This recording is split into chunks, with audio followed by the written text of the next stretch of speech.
Start చేశారా?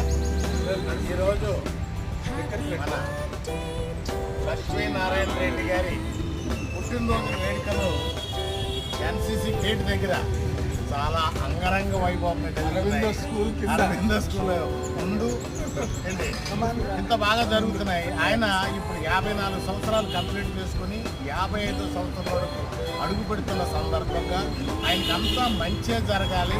అలాగే ఈ రాజీవ్ రెడ్డి టీ స్వీట్స్ అనే 2 స్టాల్స్ కూడా నెంబర్ 1 పొజిషన్లోకి రావాలని మనస్ఫూర్తిగా కోరుకుంటూ, అలాగే ఏ రోజు కూడా ఈయన వాకింగ్కి రాకుండా ఉండకుండా ఉండాలి. అలాగే మాతోటి సెలబ్రేట్ చేసుకుంటూ ఉండాలి. అలాగే అన్ని రకాలుగా మాకు